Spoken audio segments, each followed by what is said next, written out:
Final टेकै केटा होला ready rolling हो रिसन रोलिङ हो त एउटा रेडी भएपछि अनलाइन लाइटर लिन ल सही सही सही सही जी पो माल हप्प आदि इत्यादिले चिन्छौँ हामीले यस वृक्ष अर्थात् गाँजालाई र यही सन्दर्भमा we hit the streets interviewing people about weed यसको economical impact medical use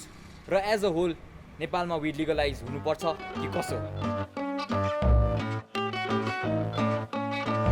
hello दाइ वेलकम टु के कसो। Thank you so much. आजको एपिसोडको टपिक चाहिँ वेयर डिस्कसिङ अबाउट विड। यो शब्द सुन्नुभएको छ दाइले? सुनेको very familiar with that. Of course सुनेछ सुन्नुभएको छ किन मजाले गाँजै सम्बन्धी काम गरिन्छ मतलब गाँजा सम्बन्धी मतलब यसको चाहिँ गाँजा सम्बन्धी होइन गाँजाको फाइबर सम्बन्धी काम गरिन्छ त्यो सुन्नेकै छ। हजुर सुनेको छु त्यो पहिलादेखि म बच्चा यङदेखि नै सुन्दै आएको छौँ अहिलेसम्म पनि सुनेकै छौँ। हजुर सुनेको छु सुन्या हो हजुर ठमेलमा बसेपछि सुन्नु परिहाल्यो त्यो त सुनिँदो रहेछ।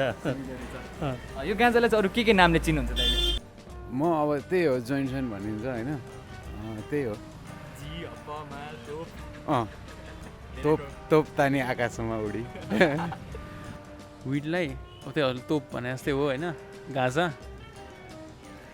विडलाई म्यारिवाना त्यति हो गाँजा त्यही हो म्यारिवाना विड गाँजा अरू टन्नै छ नि होइन टन्नै तिनीहरू त अलिअलि भयो होइन विड चाहिँ त्यही भयो। विडलाई गाजा तोप रेस धेरैले चिनिन्छ विडलाई त जे नामले नि हुन्छ हप्पा त्यो भने चल्छ नि त जे भयो नि चल्छ। विडलाई मैले चाहिँ गाँजा होइन पट ग्रास यसरी नै हो। यसमा धेरै छ अब स्पेनिस मार्जिवाना होइन मारिवाना अब नेपाली गाँजा इन्डियन गन्जा समथिङ लाइक द्याट। यो विकलाई अब मेन त सुरुमा गाँजा हो अब विट पनि भन्छ इङ्ग्लिसमा। अब कुनै कसैले ब्राउन सुगर कसैले चरेस कसैले चाहिँ अब हाकु पनि भन्छ। अब खैरीहरूले त खास त मरिवाना भनेर चिन्छ होइन त्यही हो मैले सुने त मरिवाना भने हो। अरू मैले गाँजालाई अरू कुन छ खै के पो भन्थ्यो एउटा बिर्से अहिले त क्या ब्ल्याङ्क भइदिँदा तोप राइट तोपै हो मैले त्यही भन्दा तोप मात्र सुने। मलाई चाहिँ फेरि यो गाँजा शब्द सुन्न साथ है धेरै पहिला बच्चा हुँदाखेरि मेरो हजुरबाले नातिको पेट दुख्यो त्यसलाई गाँजा खान्दे त्यसलाई गाँजा पकाइदिए भनेर पकाएरै त्यस्तो कुरा गर्नुहुन्थ्यो। अहिले रिसेन्ट टाइम्समा आएर चाहिँ अब यो वैज्ञानिकहरूले पनि साइन्टिफिक रिसर्चहरूले पनि अब यसको चाहिँ हेल्थ बेनिफिट्सहरू छ जस्तै क्यान्सरको सेल्सहरूलाई फाइट गर्ने अल्जाइमर्स एपिलेप्सी यताउति। दाइले चाहिँ यसको बारेमा केही सुन्नु भएको छ? मेडिसिनल भ्याल्युज भन्दा नि खै कोही साथीहरूबाट हो कि खै फिल्मसहरूबाट हो कि त्यो खाएपछि हल्का आफू स्टिमुलेट हुने अनि पढ्न सजिलो त्यस्तो स्टफ्सहरू चाहिँ सुने मैले। थाहा छ डिप्रेसनहरू यता अल्जाइमर्स यस्तो क्योर गर्नलाई मेडिसिनहरूमा युज गर्छ भन्ने चाहिँ थाहा थियो। डक्टर साइन्टिस्टहरूको प्यानलले चाहिँ के इन्डोर्स गर्यो भने यसको चाहिँ मेडिसिनल भ्याल्युज छ त्यो भनेर यसलाई चाहिँ रिस्केड्युल गर्नलाई अहिले स्केड्युल 4मा भएकोलाई चाहिँ स्केड्युल 3मा लिएर आएर यसको मेडिसिनल भ्याल्युजलाई इस्टाब्लिस गर्नलाई WHO ले पनि स्टेप चालिसकेको हुँदाखेरि चाहिँ अहिले चाहिँ अब क्लियरली यो चाहिँ एउटा स्ट्रङ यो हाम्रो ट्रेडिसनल बिलिफ अथवा हामीले जे भनिरहेको त्यो कुराकोलाई पनि इन्डोर्स गर्यो। अल्जाइमरहरू क्यान्सरको लागि CBD ओइल अनि एङ्जाइटीको लागि होइन डिप्रेसनको लागि त्योहरू चाहिँ थाहा छ। अब त्यो धेरै के को लागि सबै चाहिँ थाहा छ। मलाई मेडिसिनल युजको बारेमा त्यति साह्रो आइडिया त छैन तर जे भयो नि अब यताउति सुन्दाखेरि अब रिसर्चहरू अब हल्का हल्का हेर्दाखेरि चाहिँ इट ह्यापन्स टाइप अब कुनै अब एक्सेसिभ अमाउन्टमा चाहिँ राम्रो होइन त्यो जुन कुरा नि एक्सेसिभ अमाउन्ट चाहिँ राम्रो होइन। मलाई चाहिँ अलिअलि छ। म पहिला लास्ट टाइम 2012मा US जाँदाखेरि पनि लङ बिच आइल्यान्ड गएको थिएँ होइन त्यहाँनिर चाहिँ प्रेसक्रिप्सन टाइपको थियो होइन र अब म चाहिँ पहिला अब आम रिकभरिङ एडिक्ट होइन आज मैले 17 वर्ष भयो ड्रग छोडेको र फर्स्ट वी स्टार्टेड विथ हुन्छ नि स्मोकिङ सिगरेट देन विड त्यसरी मेरो प्रोसेस हुँदै हुँदै जाँदाखेरि हार्ड ड्रग्समा गएको होइन। अब अहिले आएर मैले बुझ्दा चाहिँ के भन्दाखेरि एक्चुली विड चाहिँ एउटा हर्ब हो होइन एउटा नेचुरल प्लान्ट हो त्यसरी मान्नुपर्छ। खैरीहरूले भन्छ कहिलेकाहीँ मलाई गोराहरूले भन्छ उनीहरूले भन्छ कि खाना रुचेन भने चाहिँ राज यो खा है भनेर मलाई कहिलेकाहीँ गरिरहेको हुन्छ एनीवे नट ब्याड अहिले कमनली काठमाडौँमा चाहिँ के छ त भन्दाखेरि मेरो उसमा एउटा हामीहरू अब एचआइभी पोजिटिभ कम्युनिटी हो, एचआइभी भएको साथीभाइहरूले त युज गर्ने भयो, त्यो कमनै भयो, 15-20 हजार जस्तो हामीहरू होला होइन। म अब लाइक पेट दुख्दाखेरि पनि त्यो खायो भने पिरियड हुँदाखेरि केटीहरूलाई धेरै जस्तो त्यो खाँदाखेरि चाहिँ हामीलाई एकदमै त्यो हुन्छ नि रिलिफ फिल हुन्छ क्या। यो चाहिँ साँच्चीकै कुरा हो क्या। म पनि अब हामीलाई पिरियड भयो भने त्यो चिज भयो भने चाहिँ हामीलाई एकदमै कम दुखाइ हुन्छ। त्योदेखि बाहेक क्यान्सरको पेसेन्टहरू हुनुहुन्छ अहिले चाहिँ मेजोरिटी जो चाहिँ हामीसँग सिबिडी अथवा क्यानाबिस ओइल सिक गर्ने चाहिँ र कम्प्यासनेट ग्राउन्डमा हामीले त्यही अनुसारले अलिअलि पुग्ने जति प्रोभाइड गरिदिइरहेछौँ होइन एडिबल फर्मेटमा, किनभने लास्ट स्टेजेसमा भएकोलाई एटलिस्ट पेनलेस डेथ होस् भनेर। यो अब हामीले त गाउँतिर त अब होइन तपाईँहरूभन्दा हामी त धेरै पहिलाको एजको मान्छे होइन। हामीले सुनेको चाहिँ अब गाई बस्तुहरू बिरामी भयो भने जस्तै गाई बस्तुहरूलाई चाहिँ दिशा लाग्यो भने होइन त्यो खुवाउने चलन थियो। अब मान्छेहरूले लाग्यो औषधिको लागिमा चिसो लाग्यो भने होइन खाने अब त्यो चाहिँ अब त्यो मेथी जस्तो पड्काएर हुन्छ नि खाने भन्ने सुने अब मैले त अब अर्थ त केही सुनेन। हजुरले त डेफिनेटली पनि स्मोक गर्नुहुन्छ होला। सो एउटा रमाइलो क्वेसनतिर जाऊँ होइन, जिन्दगीमा फर्स्ट टाइम होइन तोपको चार्ज के हुन्छ नि, फर्स्ट टाइम खाएको होइन कि फर्स्ट टाइम दामी चार्ज दिएको नि, त्यो चार्ज चाहिँ कस्तो थियो दाइको फर्स्ट टाइम? खतरा थियो यार, मेरो त मनगाउँमा जाँदा अब त्यो दिस इज लाइक ब्याक है 90s भनेपछि इट्स लाइक 1990 नै हो भनौँ न, भनेपछि इट्स अराउन्ड 30 इयर्स भयो होइन अहिले। त्यो ट्रिप मैले बिर्सी पनि सकेँ यार अब कस्तो थियो भन्ने एकदम हाँस उठिएको थियो होइन। त्यही हो, त्यसपछि त धेरै राम्रोसँग याद पनि छैन। अनि त्यो बेलामा भन्दाखेरि त्यो म चाहिँ एक्वेरियमभित्र बसेँ जस्तो भयो कि होइन, पुरै अब एक्वेरियमले नै गरेछ क्या मलाई घेरेको होइन। अब त्यो चाहिँ अब त्यो हाई चाहिँ अब फेरि पछि बेला बेलामा पाइयो पनि, बेला बेलामा अलिकति ब्रेक भइसकेपछि कि अब कहिले कहिले रियाबमा पर्ने, कहिले कस्टडीमा के हुँदाखेरि 10-15 दिन ब्रेक भइसक्छ नि। ब्रेक भइसकेपछि फेरि खाँदा चाहिँ करिब करिब त्यसको closest to that kind of a feeling चाहिँ आउने रहेछ। दामी चिप भनेको कहिले हो भन्नाले एकचोटि चाहिँ अब म साथीहरूसँग घुम्न जाँदाखेरि एउटा ट्रिपमा जाँदाखेरि कता चितवनमा आई गेस है, चितवनमा अब कहाँबाट हामीले भेटाएको थियो, एउटा मान्छेले हामीलाई बेचिरहेको थियो होइन, 200 मा हामीले हल्का किनेको थियो। त्यही बेला अब ट्रिपमा अब हामीले बनाउनु नि आउँदैन थियो त्यतिखेर होइन, जस्तो पायो त्यस्तो बनाइदिएर हामीले खाएको थियो। तर त्यो दिनको मलाई होइन राम्ररी केही पनि याद थिएन, त्यति चाहिँ म भन्न सक्छु। किनकि अब लाइक यति साह्रो चाहिँ भयो कि भन्नाले अब दिमागै कहाँ पुऱ्याइदिने भन्ने लाइक हुन्छ नि, अब खुट्टा चल्न मन नलाग्ने होइन, हात चल्न मन नलाग्ने, त्यो फिल आउने गीतहरू हुन्छ नि, त्यो गीतहरू सुनेर हुन्छ नि आफ्नै तालमा बस्नु मन लाग्ने के। मलाई चाहिँ त्यो फर्स्ट ट्रिप चाहिँ लाइफमा कहिले पनि फेरि रिपिट आउँदैन रहेछ क्या। त्यो चाहिँ एकदमै रमाइलो खुसी लाग्दो त्यो। अब कस्तो भयो मलाई कस्तो भएको थियो भने पागल भएको थिएँ होइन, त्यस्तो साह्रो पागल नि होइन, ठिकै पागल भएको थिएँ। तर धेरै कुराहरू चाहिँ त्यो खाँदा चाहिँ रियल लाग्नु थाल्यो। अनि जब नर्मल्ली हिँड्दाखेरि चाहिँ यो होइन रियल जस्तो लाग्नु थाल्यो क्या। No But I would like to try maybe. You'd like to try Once. Yeah. म त्यो फर्स्ट ट्रिप त मैले सम्झिन सक्दिनँ होइन, तर मलाई एउटा हुन्छ नि एउटा चाहिँ मलाई एकदमै साइको भएको छु कि एकचोटि हामी त्यति बेला स्नेक जोइन पनि भन्थ्यो होइन,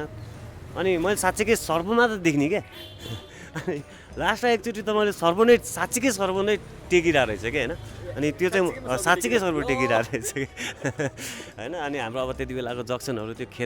खेती त हुन्थ्यो होइन, खेत थियो। अब म मानिसहरू बस्थेँ, खेत थियो, अनि त्यो ढुङ्गे धाराको पानी जान्थ्यो, अब त्यहाँ सर्पहरू के होइन। अनि मैले चाहिँ साँच्चीकै नै खिल्चिरहेको रहेछ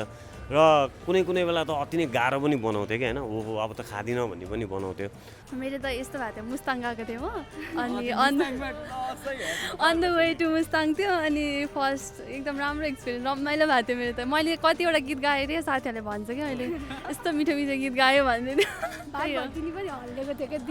थियो। अनि सेकेन्ड टाइममा जम्मा 2चोटि मात्रै मैले होइन, सेकेन्ड टाइम चाहिँ भाटपाडा जाँदा त्यो हुन्छ नि लिफ्टमा पुरै उ भइरहेको थियो कि जस्ट रमाइलो भएको थियो। अब फर्स्ट ट्रिप कस्तो लाग्यो भने फर्स्ट ट्रिप त अब थाहै छैन, एउटा दिन अनियल जस्तो हो, खाने बेटिके खाएँ, अब मजाले घुम्दै गयो, बेडमा अब पसेको पनि थाहा भएन। अब त्यसमा अब एकछिन पछि भोमिट पनि भयो, 1 घन्टा जति पछि बल्ल होस आयो होइन। अनि कति रमाइलो भयो, एकदम good experience. I had really nice experience from the week. तर समटाइम्स मलाई चाहिँ कस्तो लाग्थ्यो भन्दाखेरि कहिलेकाहीँ चाहिँ अब अलिकता मेरो चाहिँ पहिलादेखि अलिकता लो सेल्फ स्टिम होइन त्यो कन्फिडेन्सहरू हराएको जाँदाखेरि त्यो खाँदाखेरि चाहिँ I got my world back जस्तो चाहिँ लाग्थ्यो क्या मलाई एक्ज्याक्टली त्यही कुरामा म अहिले एड अन गर्छु आफ्नो वर्ल्ड पाएको जस्तो एउटा डिफ्रेन्ट स्पेस पाएको जस्तो हुन्थ्यो नि त अनि त्यहाँबाट चाहिँ लाइक यङ टिनेजर्सहरूले यसलाई त एक त गेटवे ड्रग पनि भन्छन् होइन त त्यहाँबाट चाहिँ मैले आफ्नै साथीभाइहरू होइन धेरैजना चाहिँ फार्मास्युटिकल्स ड्रग्सतिर पनि बढेको देखाएको छु दाइ मैले आफ्नै आँखाले होइन so is marijuana really a gateway drug हो कि के हो दाइ होइन there is a truth in that है म त्यसरी भन्छु के भन्दाखेरि band marijuana is a gateway drug so this is how a lot have been argued in developed countries as well होइन जस्टिन ट्रुडोले पनि के भन्यो भने एउटा स्ट्रिट डिलरले क्यानाबिस पनि सेल गर्छ कोकेन हेरोइन पनि सेल गर्छ and it's more profitable for him to sell cocaine or heroin to your kid who does not require to show an ID as bar ID to a street dealer, whereas when I legalize it and dispense marijuana through my outlet, there will be a professional who will be checking your kid's ID and he will not be selling cocaine and heroin भन्ने argue गरे के अब it is completely dependent upon the user क्या यस्तो हो है gateway drug भनेर त जसलाई पनि भन्न मिल्छ सुरुटलाई पनि भन्न मिल्छ होला रक्सीलाई पनि भन्न मिल्छ होइन मैले देखेको मेरो सिनियर दाइ पनि होइन अङ्कलहरू पनि छ कि जिन्दगीभर गाँजा मात्रै खाएर बस्नेहरू अब उनीहरूलाई कसरी गेटवे भएन फेरि होइन त्यो आफूमा डिपेन्ड गर्छ होला अब मेरो एक्सपिरियन्समा चाहिँ या इट वाज फर मी होइन अरूको म भन्न सक्दिनँ अन बिहाफ अफ माइसेल्फ मेरो आफ्नो एक्सपिरियन्सले चाहिँ it was gateway drug for me होइन किन भन्दा एडिक्सन भनेको चाहिँ प्रोग्रेसिभ डिजिज हो र म चाहिँ त्यसबाट बढ्दै गएको हो त्यसले गर्दाखेरि मेरो लागि चाहिँ गेटवे भयो अब हामी कोही हाँसे हुन्थ्यो कोही रोएको हुन्थ्यो त्यो पार्टहरू रमाइलो फन पनि थियो होइन र सायद त्यो लिगल गरिदिएको भए अर्को एउटा नेक्स्ट के एउटा क्वेसन मार्क के सायद त्यो लिगल गरिदिएको भए हामी मोर हार्ड ड्रग्समा जान्थेन कि एक्ज्याक्टली त्यो पनि हुन जस्तै दाइ नेपाल एज अ कन्ट्री हाम्रो स्पिरिचुअलिटीमा होस् हाम्रो कल्चरल बुक्समा होस् पहिला भगवत गीतामा होस् इनफ्याक्ट हाम्रो अब साधु बाबा जस्तै दाइले नि पेन्टिङहरू राखिराख्नु भएको छ है एकदम यस्तो गहिरा हुन्छ होइन सो यस्तो राम्ररी एउटा भगवान् जसरी एउटा एकदम स्पिरिचुअल कनेक्ट भएको कुरालाई एकाएक रातारात हाम्रो नेपाली सोसाइटीमा चाहिँ किन एकदम ट्याबु एउटा नराम्रो जसरी हेरिन थाल्यो जस्तो लाग्छ दाइले This is a very good question. Actually, this is stigma and we have not very much talked about it from that aspect. हामीले एडभोकेसी गरेर गरेका छौँ तर we are kind of self stigmatized कि हामीलाई आँखा रातो भयो भने घरको कोठाबाट ननिस्किने भन्ने दोष आउँछ हामी निस्क्यो कि आँखातिर घरको मान्छेको ध्यान जान्छ होइन अनि त्यो ध्यान गएर के नै गरेको जस्तो उनीहरूको रियाक्सन हुने भएर हामी कोठाभित्र बस्छौँ होइन अनि कोठाभित्र बस्यो नि यो काम छैन यो कोठामा मात्रै बसिरहन्छ भन्ने दोष आउँछ होइन यो खालको एउटा एकदम इन्डिभिजुअल होम लेभलमा खालको स्टिगमा छ होइन अब यो चाहिँ मलाई अथोरिटीले गरेर हो जस्तो लाग्छ है मेन चाहिँ होइन खै अब केले गरेर हो कसरी हो त्यो चाहिँ थाहा भएन होइन यही अब यङ्स्टरको कारणले भन्छु म चाहिँ अब किनकि लाइक अब पहिलाको बेला पो अब लिगल थियो मान्छेहरूले खान्थ्यो रमाइलो तान्थ्यो तर अहिले कसो भने इलिगल भएपछि मान्छेहरू दिमागमा के हुन्छ भने अहिले पाएको छ अहिले सिधामी गरी चाहिँ तान्छ कि तिनीहरूले आज पाउँछ भोलि पाउन टाइपले तानिदिन्छ होइन त्यसले गर्दा चाहिँ लाइक अब अहिलेको यो अब फ्यामिलीहरूमा हुन्छ नि दिमाग त अब तिनीहरूको माइन्डमै सेटै अर्को भइसक्यो क्या त्यही त अब त्यो कस्तो लाग्छ भन्दाखेरि हामीले नि पहिला त्यो तान्दाखेरि के छिमेकीहरूले त्यो भर्दाखेरि पनि स्म्याक भन्थ्यो कि मान्छे सायद त्यसले गर्दाखेरि गाँजा नराम्रो भयो होला तर रक्सी भन्दा चाहिँ डेन्जर चाहिँ होइन एक्ज्याक्टली यसले त्यति हर्ट चाहिँ गर्दैन होइन जति हामीले अनम्यानेज गरेर हुन्छौँ हार्म गरेर हुन्छौँ अरूलाई रक्सी खाएर होइन सोसाइटीमा हो अल्लाह गर्ने गाँजाले चाहिँ त्यो चाहिँ गर्दैन त्यसले गर्दाखेरि म गाँजालाई चाहिँ हार्ड ड्रग्स चाहिँ भन्दिनँ एट द एन्ड है लास्ट क्वेसनतिरै जाउँ हामी गुड्स ब्याड्स दुवै कुरा गऱ्यौँ अहिले बिल पनि प्लेस भएको छ पार्लियामेन्टमा so should Nepal legalise or completely ban weed के हो नो इलिगल चाहिँ गर्नुपर्छ जस्तो लाग्छ मलाई यदि मेडिकल फिल्डमा युज गर्नलाई चाहिँ it's fine but I don't think it should be legal राम्ररी युज गर्ने हो भने यस होइन अब त्यो चुरोट जसरी बेच्ने हुन्छ no basically it's like first लेभलमा as soon as the bill is endorsed हामीहरूले 6 बोटसम्म गाँजा रोप्दाखेरि लिगल हुन्छ we don't need to get a permit nothing है we can grow up to 6 plants त्यसपछि ट्रेड र प्रोडक्सन र ट्रेड भनेर 2 टाइपको लाइसेन्सहरू इस्यु हुन्छ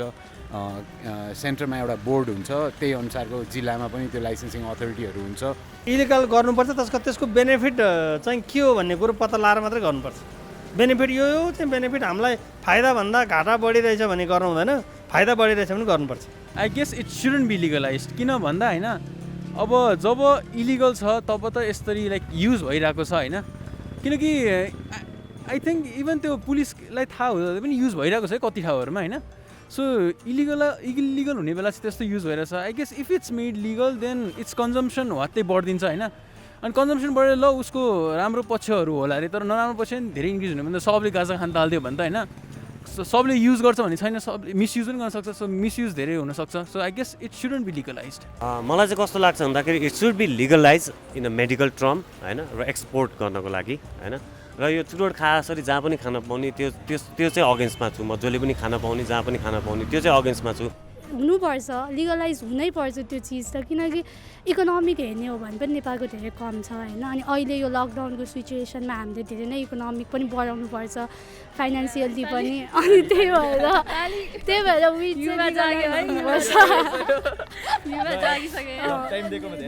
thank you so much thank you है So that's everything that the streets had to say about weed, यसको